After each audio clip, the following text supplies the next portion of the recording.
All right, welcome to the new weekend exclusive portion of the podcast. Today we're joined by Blue Jays prospect Kai Peterson.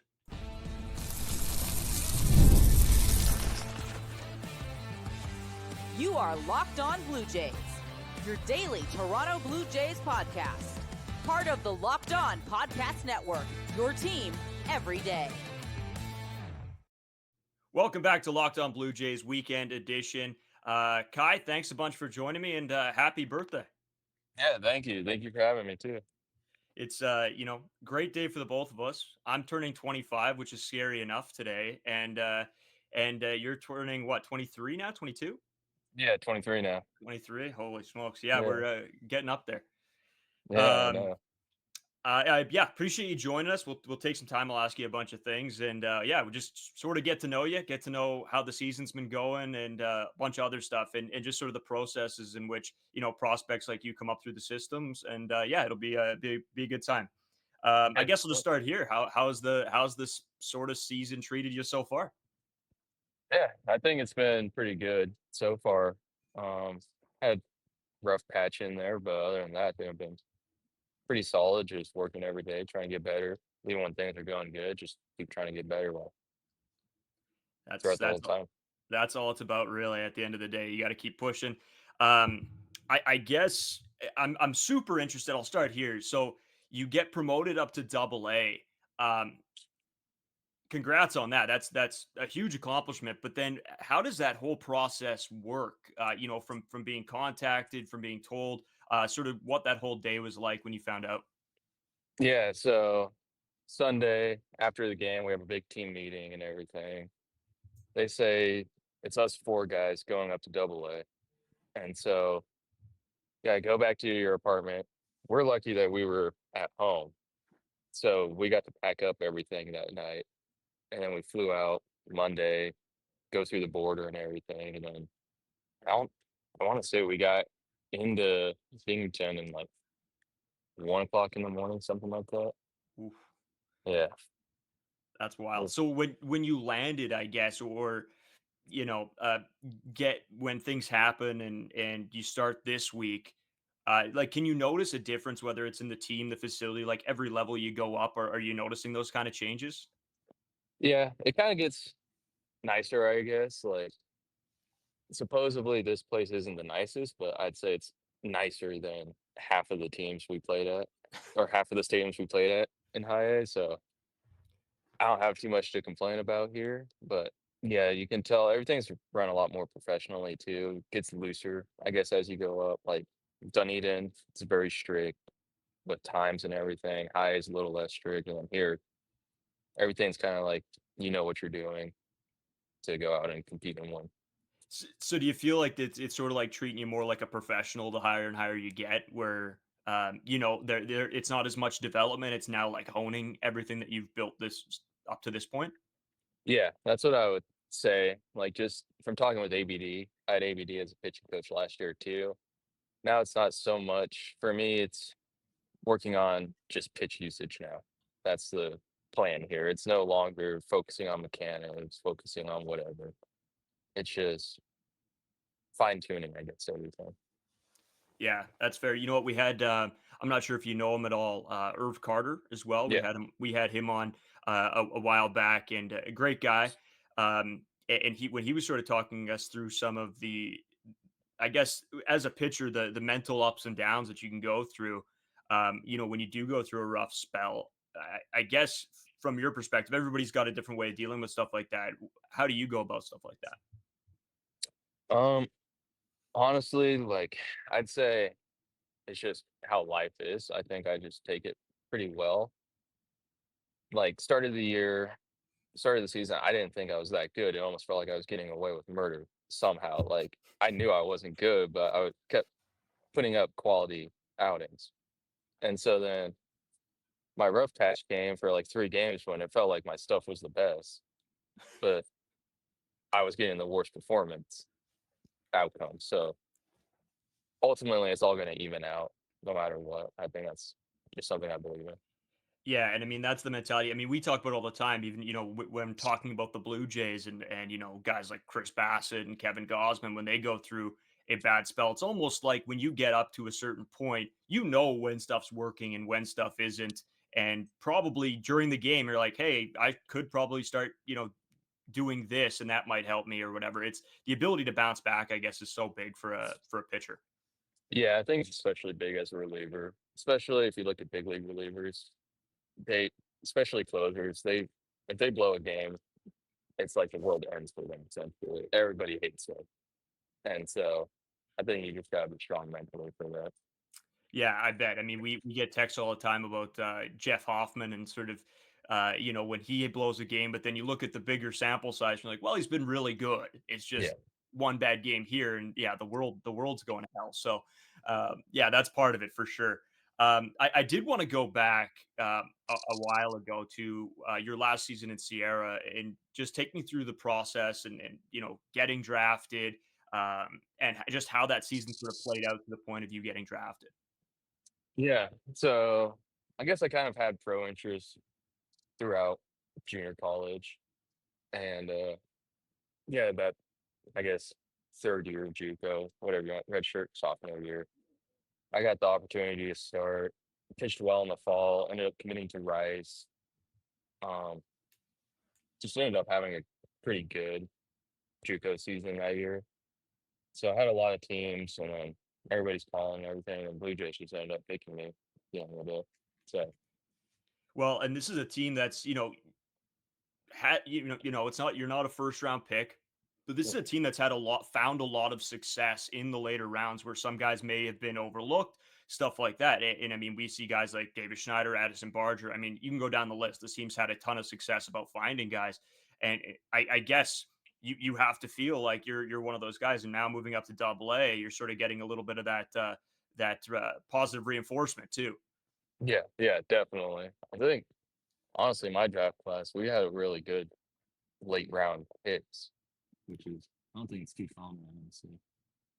No, I couldn't agree more. There was a lot of guys from your year when I went down the list. I'm like, oh, this guy could be really good. This guy could be Yeah, really good. And so, yeah, that's great to see. And shout out the Blue Jays for having the understanding and the wherewithal, I guess, to make those picks. Um, and I guess I love the idea of you moving up to Double A. And I guess now what are you focusing on to try to push yourself to that next level? yeah. I'd say the big thing is just keep doing what I've been doing, but just mixing in a little bit more slider usage, just getting better at landing it in zone more often, just stuff like that. Just very minor things, I think. Ultimately, my stuff will play at the big league level. It's just when I'm picking spots to use the stuff. Yeah, and that's I mean, that's totally fair. What's the I guess, I always when when Irv Carter was on or whatever, I always ask what the guys think their best attributes are as a pitcher and what stuff they can like, look to improve on. So I guess I want to know what you think and consider your put away pitch, your best stuff, your stuff that you bring to the ballpark every day that's, differentiates you from somebody else. Yeah, I'd say the biggest thing is my fastball, and that's just due to release height, funky delivery, just playing off deception. And so that's pretty much my put away pitch. It's not high velocity or anything, but generates a lot of swing and miss. So it's kind of been my bread and butter, I guess, the last 2 years. Well, can't go wrong with a fastball being your bread and butter. Anything else can Yeah, sort of get away from you, but if you have a solid fastball, you usually can that can take you a long way at least. I mean, a lot of the guys that do make it to the majors, it's their fastball. That's their yeah. go-to pitch. And so yeah, that's unreal to hear. I guess is there anything from uh, you know, playing in college to playing in, single A, double A now, um, that has really stood out to you just about the whole experience so far? Um, it's a lot more fun, first of all.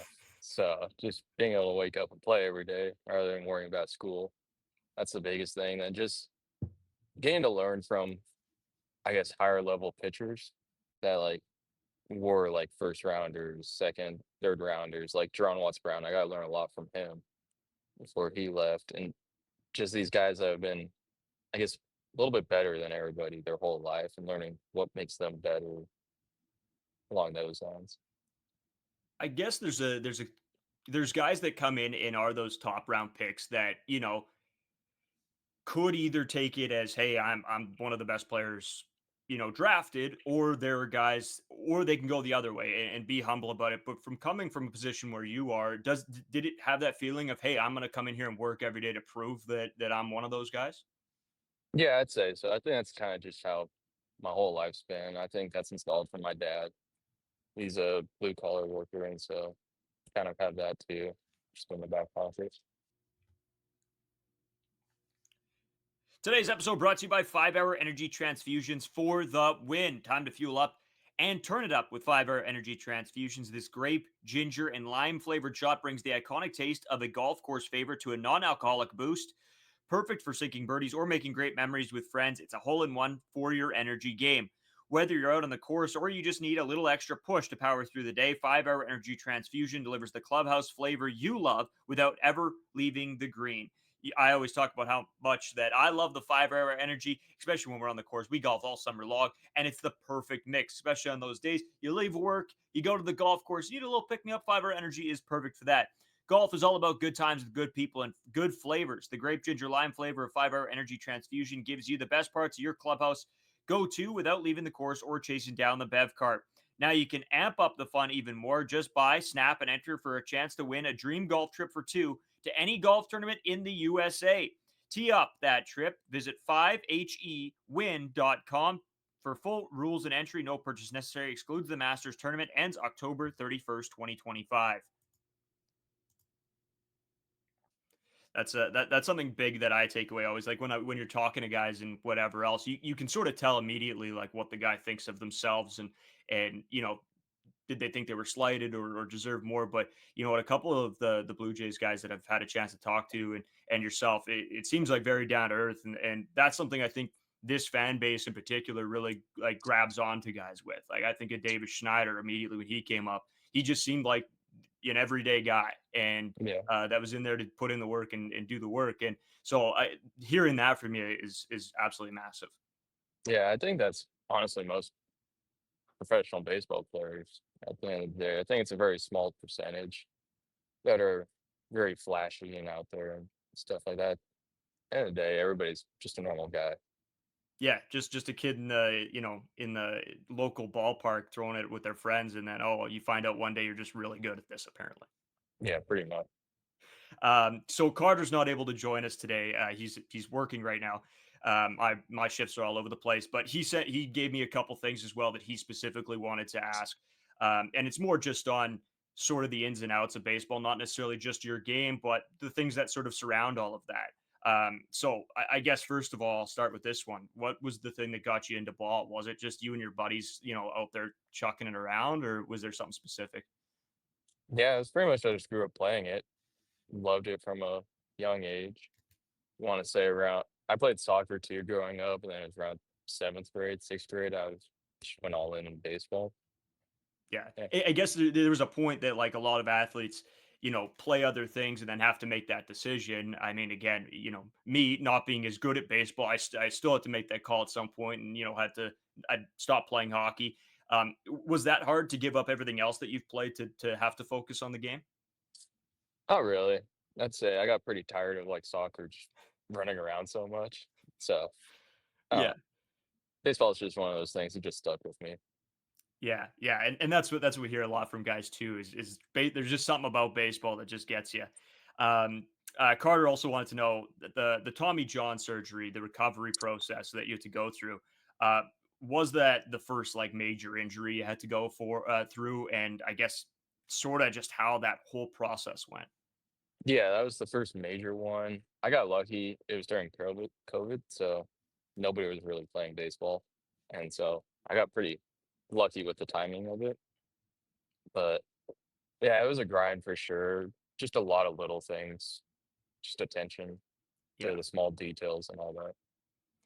And so I guess coming out of that, you see some guys struggle to find their game post surgery, and they have to change little things mechanically. Did yours go pretty smoothly where there it wasn't those changes to how you pitch the ball or a release point or something like that? Was everything able to come back pretty much how it used to be?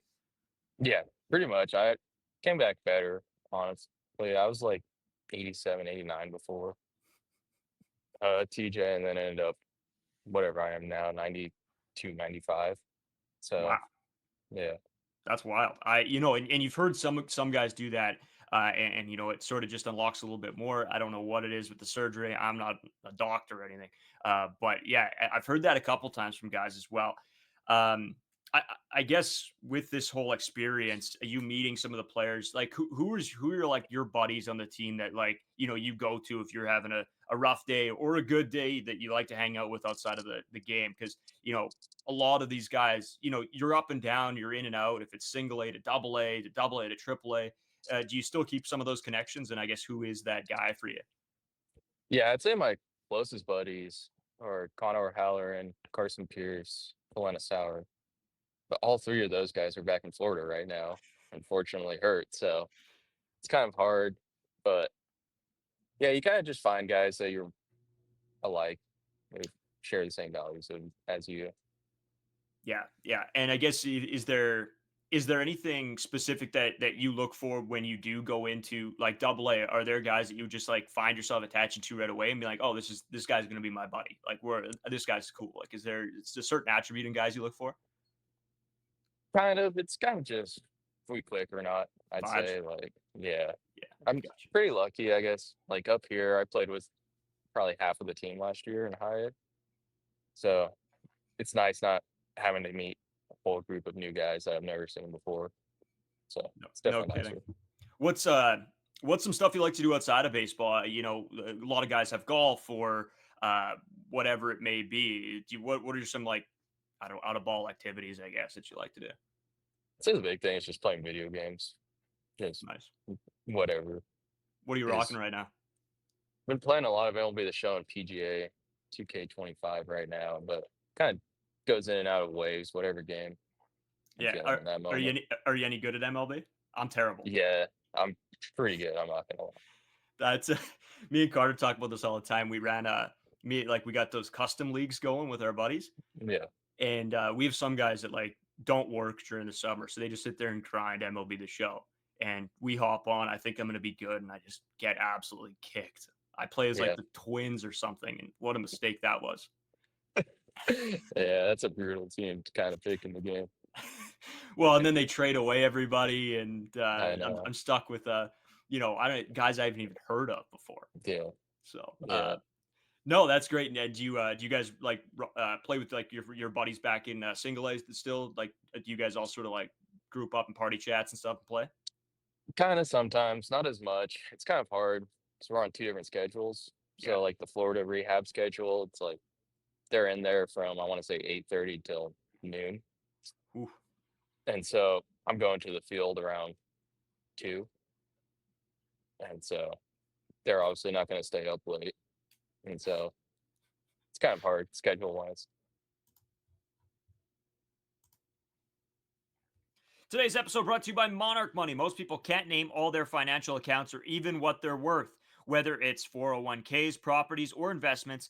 And when you don't have the full picture, you end up leaving money on the table. That's why there is Monarch Money. It's an all-in-one personal finance tool that brings your entire financial life together in one clean, easy-to-use interface on your laptop or on your phone. Me and Carter always bring this up. I buy a ton of Blue Jays hats. I spend a crazy amount on hats. And when we moved out to the city, it was very easy just to order food. And that's why Monarch Money is a great tool. It keeps track of all your finances, where you're spending too much, maybe where you can cut back.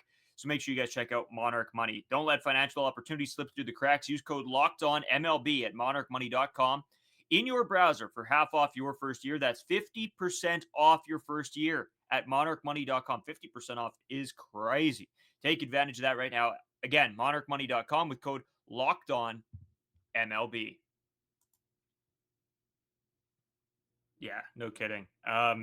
Just a couple more for you. I don't want to keep you too long. Again, we want just get some information out there on you, get people starting to know your name, so that when you do make those climbs to the next level and the next level, that people can say, hey, I saw that guy on Locked On. I know a little bit about him. It always helps do that kind of stuff.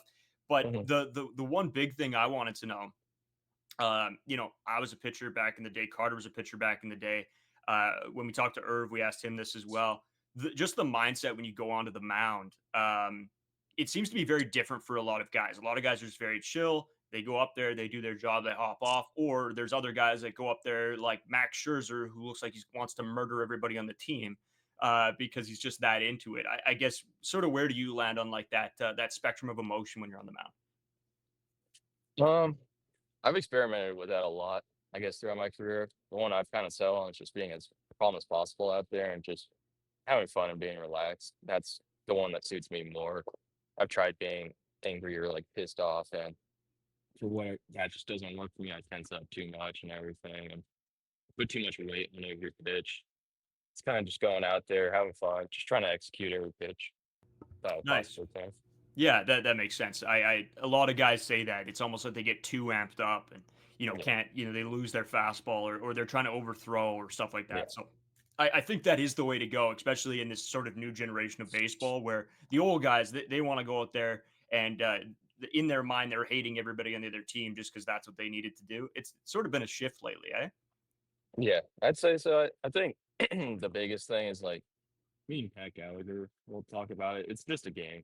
At the end of the day, it's not. We're not going to war or anything.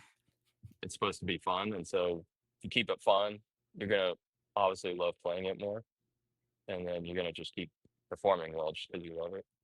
Yeah, it doesn't feel like a job. Feels like the game Yeah, you love. Yeah, totally. yeah.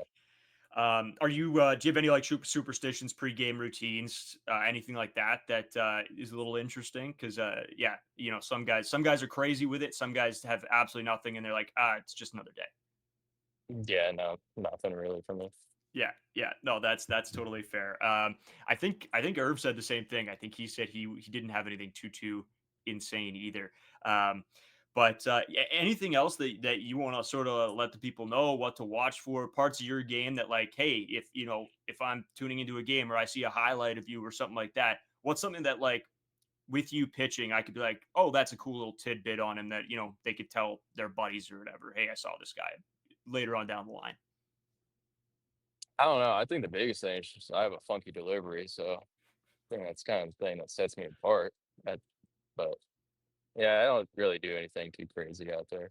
Nice. Yeah, keep it chill, keep it vibes high. I love it. So, Yeah, you know what? I could go on a little bit more, but I think I've hit the some of the big questions I want. I guess in this will be the last one I give you.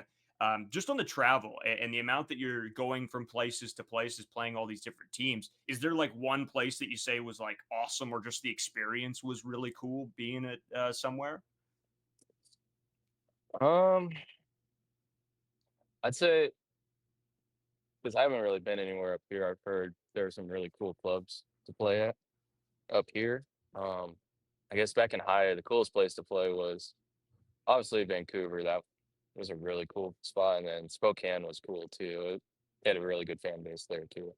Nice. Yeah, that's the big part, I guess. What's the because we don't get out to we barely get out to Jays games, never mind to everything else. What's the atmosphere there like? Like, are people like really dialed in? Because like some people we've heard like they go to all these games just to see the prospects and who comes up, and people get really into it. I mean, we live in Manitoba, and we have a baseball team here. It's not even like affiliated or whatever, and it gets electric in there. And so it's sort of just a baseball thing here in Canada where as soon as it seems like you attach yourself to a team, you're like a diehard for that team. So do you see those type of fans in A and now Double A? Yeah, there was definitely some in Vancouver. Like they'd really get into it. They were there at every game. It was really cool, and they every single play, the whole stadium would erupt, whether it was a fly ball, whatever happens. The whole stadium really got into it, so it was a lot of fun. What's that feeling like? Like when there are those fans, you come from like college or high school ball, and it's not quite the same. But then you get into a situation like this where people might be wearing your jersey. Like, I guess just what's that experience with the fans? The loudness, the just that you're sort of a superstar there or wherever you are, right? Yeah, it was really fun, especially throwing the ninth inning. Like everything matters to everybody, and so that's when it got the loudest. It was a lot of fun. They definitely help kind of carry you, whether you're going bad, then all of a sudden they start chanting and all that, and get you back on track. So it was a lot of fun. That's awesome. I appreciate you joining me. I know it was a little bit different. Usually, me and Carter over here snapping it around. So actually, this is my first solo one. So I hope it was all right for you. We'll maybe hopefully get you back towards the end of the year, see how everything the rest of it played out for you. Yeah, definitely. All right, man. I appreciate it. Yeah, thank you.